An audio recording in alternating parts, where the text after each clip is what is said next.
Hey guys, today I want to talk to you and show you this 2015 Featherlite 8413 stock combo horse trailer. I want to talk to you about the reason I got it, how it benefits me versus a bumper pull in a straight load or in a slant load.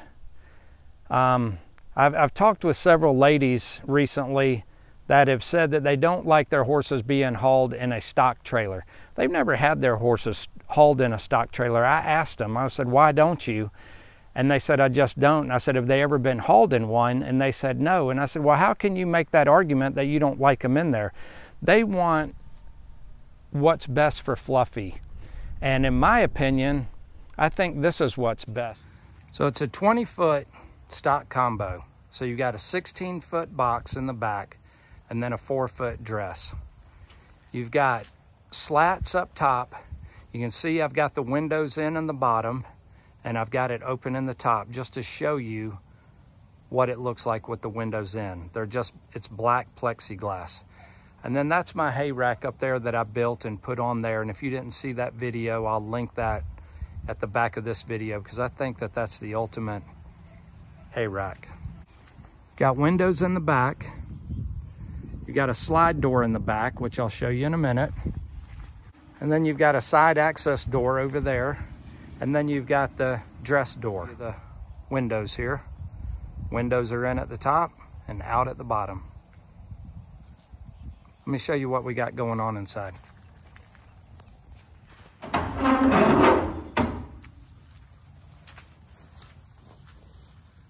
So here's the back stall. Same as the front stall. It's 8 foot long, and it's 7 feet wide, and it's 7 feet high. You can put 2 animals in here. Just imagine this would be the same size as your 2-horse bumper pull, except you'd have a partition in the middle. You can tie your animals up to this center door here. You can tie them up to the side walls here on either side. Now with that door closed, I could put 2 animals up here, and I could have 2 animals in the back. You could put tarps down on the floor in here and put supplies in here if you were going camping or something if you wanted to. If you only had 2 animals, you could put the animals in the back and supplies up here in the front. You've got a side door right there that allows you access to these front 2 animals if you need to feed and water them without having to go through the back. And then you've got the slide gate on the back door that allows you to access the 2 animals in the back. Let me show you. Notice there's no obstructions or anything. It's just wide open. If you have a really scared animal, you could open up that center gate and load him in the front so that he's going into a 16-foot trailer instead of just an 8-foot trailer.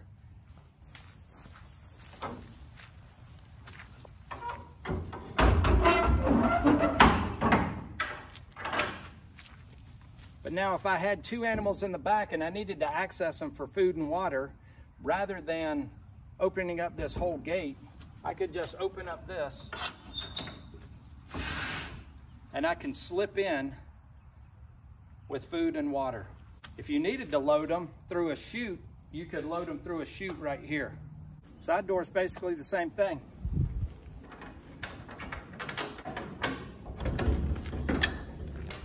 Now I can access the 2 animals in the front. I can feed them, I can water them. If you wanted to, you could exit them out right here. So you didn't have to exit out the back 2 animals.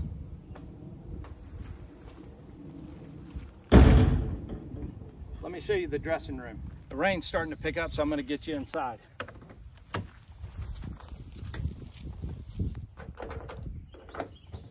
Latch the door back.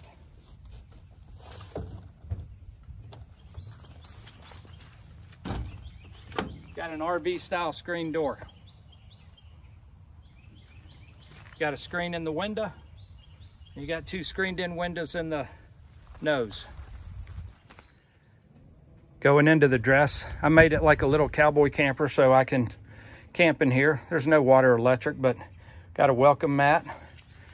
Got some wood linoleum on the floor. I carpeted the whole nose. It was just like a metal can in here. It was like this here all the way through. And it was not very inviting. So what I did is I carpeted the whole nose so I can throw an air mattress up there. I've got some racks up there for some toilet paper, some chairs, picket line, sleeping bag. Like I said, you got screened in windows there. Throw an air mattress up here, leave the RV door open, and open up those windows, and you're out of the weather, off the ground, away from the bugs. Got another rack there that I just keep cleaner and stuff in. Hang your eyeglasses up there, your paper towel rack. Got a light in here if you need it. Now this piece of angle iron was in here as just supporting that back wall, so you can hang stuff from there, drill holes in there, do whatever you want. I just put a rack up there, and then to keep my brushes and soaps and fly sprays and stuff like that in. And then I just put some hooks down here to hang all my bridles and all my tack and whatnot. And then I've got my jack over there. If you didn't see that on that jack, I'll leave a video to that, because that's a must-have if you got a dual axle trailer with animals.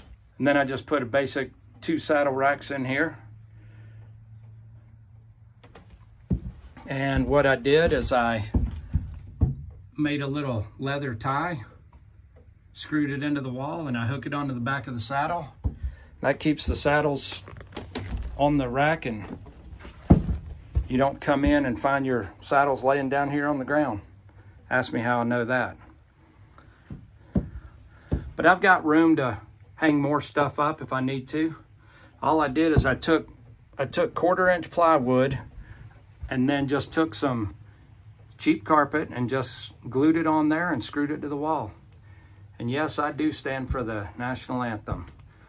Retired U.S. military, spent 21 years in there suppressing terrorism in the free world as most of you know it today, to give you guys the freedom to do what it is, when you want and where you want and how you want. I went the traditional route with a 2-horse bumper pull. A nice 2-horse bumper pull, 1998, made by Featherlite, all aluminum. Really liked it, really nice trailer. Problem was I couldn't get the animals to load on it. I fought with them and fought with them and fought with them. They'd walk right up to the door and they would stop. And I worked with them, and it was an exercise in frustration, as many of you out there can relate to. I got my Molly on, and she was nervous. I got her on the trailer twice. She was extremely nervous all the time.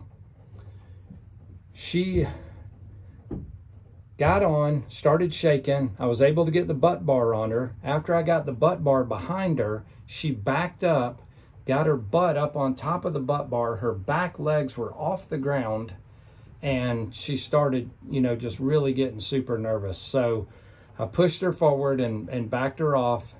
And after those 2 times, I could never get her on again. My gelding, I could get him on, but he didn't like it. He just didn't like it. So the last time I tried to get him on, I got his front legs on and I couldn't get his back legs on. So I wrapped a rope around his butt and, tried to pull him on. Wrapped around a post inside the trailer so he couldn't back out. And he started fighting and started resisting, and eventually slipped and his back legs went underneath the trailer while his front legs were still inside. Luckily, he didn't get hurt. It scared him. But after that, I said, that's it. I'm not doing this anymore. So I went to Columbia, Tennessee for Mule Days. And everybody had these type of trailers, these stock combo trailers. And so I started talking to some of the guys, and I didn't know anybody that had one. So I didn't have my mules with me in Columbia, so I couldn't test my mules on their trailers. So I had to find me a trailer, and I found this trailer, and so I sold my trailer and I bought this one, not having any idea if it was going to work or not. So I got my buddy to assist me, and we went and got my Molly. My Molly loaded right onto the trailer. Never stopped, never did one thing, just walked right on. I immediately turned her around and led her off. I turned her back around, led her back on with a bucket of feed. Set the bucket of feed down up in the very front of the trailer, let her get a bite, and I let go of her. She walked off the trailer and with that bite of food in her mouth. Stood out back, chewed that food up, and then self-loaded and started eating out of her bucket on the trailer while I was still on it. That was a span of about 5 minutes. She had loaded 3 times. The third time she self-loaded. Chief, my gelding, was standing out back just waiting. So once I got Joy on, I shut the partition and I went and got Chief and I started leading him. And as I was leading him, he just walked and I just let go of him and he hopped right up into the trailer. And I shut the door and never had a problem. Now, I don't tie my horses up, or my mules. I just let them walk in the stall.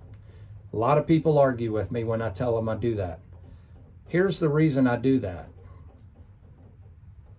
If you leave a horse to his own accord, when you start driving, that horse is going to turn around backwards and ride backwards. All of his strength is in his rear. It's not in his front. So when you're making him stand and balance himself on his front shoulders, he's super fatigued when you get to where you're going, especially if it's a long trip.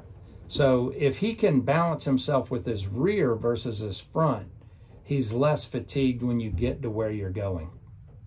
So, and if you leave them to their own accord, they will turn around and ride backwards. And so my argument is they can fall in a straight load trailer, they can fall in a slant load trailer, and they can fall in this stock trailer.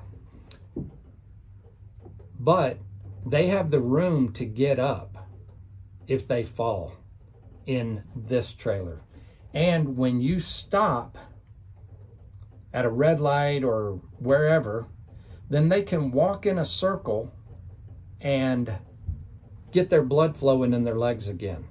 If you tie them to the post up there, that doesn't give them, they can move left or right, but they can't walk in a circle or anything. But if they fall, if your rope's too tight, they're going to be hanging from their rope. If their rope's too loose, they're going to fall, and what good was it to tie them up in the first place if the rope's too loose? So I just don't tie them. Like I said, people argue with you. The horse people will argue with you. When you get to a mule function, nobody ties their mules up. They're all just riding in the back of their trailers. They don't tie cattle up. They don't tie goats up. They don't tie sheep up. They don't tie pigs up. They leave them in there to their own accord to let them shift their body to the position that they're most comfortable riding, which is backwards. It weighs 4,000 pounds. Granted, it's a gooseneck. You have to have a gooseneck truck to pull it. I get that. Some people don't have that luxury. They can only pull a bumper pull. But they do make stock trailers in bumper pulls. And you can get those. And you can even get them with a dressing room up front. So my posture on this is that the open concept is much more inviting for the horse to get into versus a confined slot. Even if your partitions move left and right, they're still confined, especially if you have to put a head stall up there to keep them from biting the other horse or fighting with the other horse or whatnot. The only animals that if they're going to fight, I separate them. And if they're buddies, then I just throw them in the same box. And if there's two in a box, they just do the dance with each other. They shift left and right, and they'll walk in a circle with each other. They don't have any problems. And my horses, my mules, are just a lot happier riding in this type of trailer versus a straight load or a slant load. So anyway, if you're in the market for a new trailer, look, again, this is a Featherlite model 8413 stock combo. And thanks, and we'll see you on the next one.